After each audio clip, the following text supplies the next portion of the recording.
اهلا بكم، اتمنى تكونوا بخير.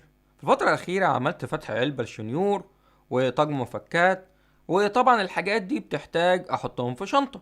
فاشتريت شنطه. الشنطه دي من شركه مانو. الشركه دي معرفش انا نطقتها صح. ميد ان تركي، يعني تركيا. تول بوكس. طبعا خامتها بلاستيك، بس بلاستيك قوي. تقدر تستخدمها مع العربيه، مع اعمال الصيد، مع المعدات بتاعتك، ايا كان الاستخدام. دي 53 سنتي. زي ما انتم شايفين هي بلاستيك بالكامل، بس خاماتها قوية جدا. هنا طولها حوالي 19 انش. دي مسطرة. دي الايد ليها مجرى. طبعا في نوع تاني هنا هتجد فيه اماكن، بس انا اشتريتها من غير اماكن يعني. حاسسها هتتحمل اكتر يعني. طبعا دي التفاصيل، بس هي لازقة اصلا. فتح كده، وهنا ده مكان قفل من اسفل. بلاستيك بلاستيك. نفتحها مع بعض وتشوف هتشيل معانا الحاجات اللي انا اشتريتها ولا لا.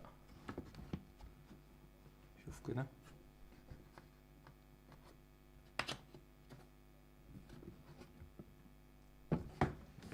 دي شوية حاجات طبعا اللي مفيش فوق. نشوف نحط فيها. ده باقي بلاستيك.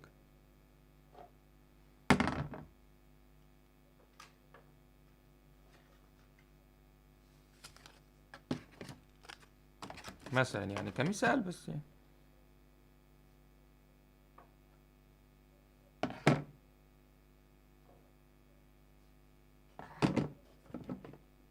هو طبعا انا المفروض ان العدة دي تتحط من تحت، بس احنا بوريكم طولها يعني. مش نفتح بقى. طبعا غويطة جدا، هي يمكن عندكم مش باينة، فاحنا هنحاول نحط فيها شوية معدات.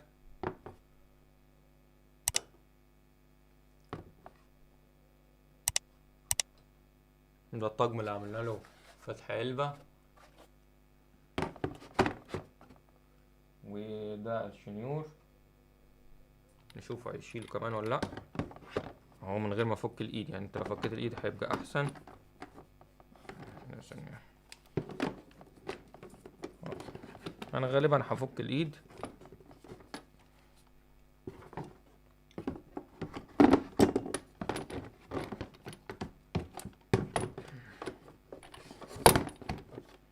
يعني انت يفضل تفك الايد طبعا. هي اعتقد انها تكفل، يعني شايف شايل الشنيور والتوب، ولسه ممكن تحط شوية حاجات هنا. ده احنا لو شلناه مثلا نشوف هتفرق كتير.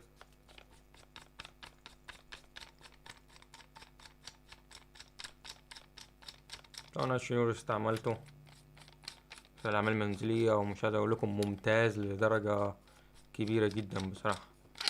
استحمل معاك.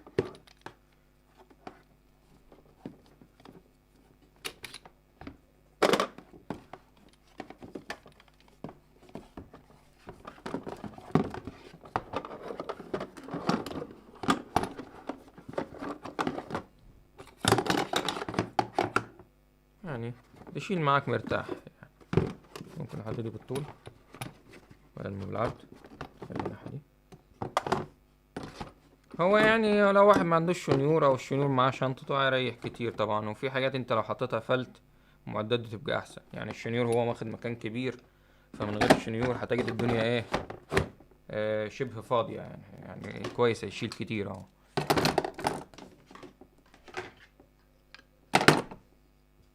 يعني هو كويس، يعني انا شايفه ممتاز وكبير. وخلي الشنيور اخر حاجة احطه فوقيهم. نشوف هتكفل. ده مرتاحة كمان.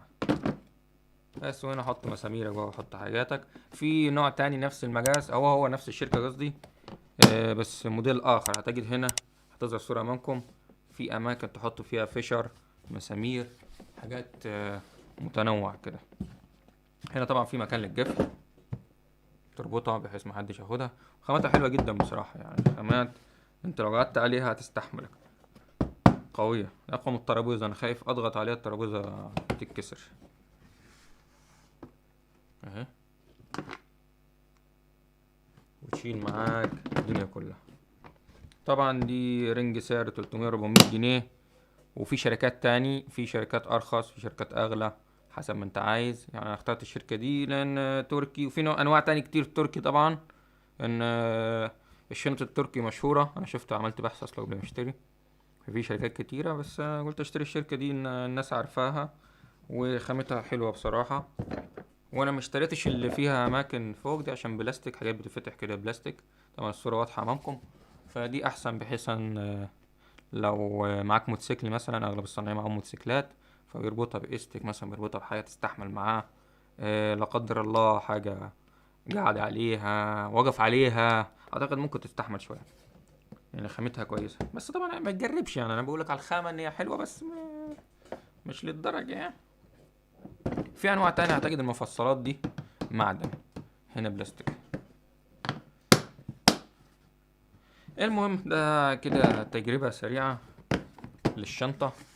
انا جبتها بصراحة، حط فيها المعدات بدل ما هي مرمية، او يعني بحيث تجمع لي الدنيا كلها وما تعبش. يعني شايفين شايلة الدنيا كلها يعني. طيب في احجام اكبر، بس الاحجام الاكبر يعني انا مش صنايعي، وكمان هتكون تقيلة ومحتاجة حد يشيل معاك. الاحجام الاكبر من دي هتجد فيها ايدين اتنين، لانها طبعا كبرت. انما هنا دي ايد واحدة كفاية، هي على كده تقيلة، او يمكن انا عشان جالس. المهم دي من مانو تول بوكس، ومنظم CS 21، دي 53 سنتي، كلاسيك تول بوكس ويز فلات ليد.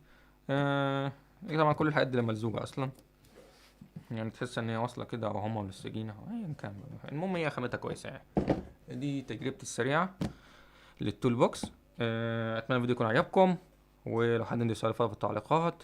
وما تنساش تعمل اشتراك في القناة، لان الفترة الجاية انا ناوي اعمل فتح علبة لاي حاجة اشتريها واجربها. يعني انت كرجل مصري اصيل بيشتري حاجات كتير في حياتك، فانا بشارك تجربتي معاكم. يعني انا اشتريت شنطة، حقيقة الشنيور، كاتل، اي حاجة هشتريها هقول لكم تجربتي. اولا انا بعمل فتح علبة. فتح العلبة طبعا ده عادي، ممكن اي حد يفتح، بنحيث ناخد التجربة مع بعض. وبعد كده لو في عيوب او في حاجة، طبعا مش هعمل له مراجعة، فبكتب لكم العيوب في التعليقات. ولو حد عنده سؤال معين بخصوص المنتج اللي بعمل له فتح علبة، بيسألني في التعليقات وبجاوبه. فيعني اعملوا اشتراك في القناة، لان الفترة الجاية اي حاجة هتقابلني انا كشخص عادي زيكم هنعملها فتح علبة، بحيث نستفاد من خبرات بعض. المهم بكده الفيديو انتهى. اتمنى الفيديو يكون عجبكم. لو حد عنده سؤال فاضي في التعليقات، وانتظروني في الفيديوهات القادمة. سلام.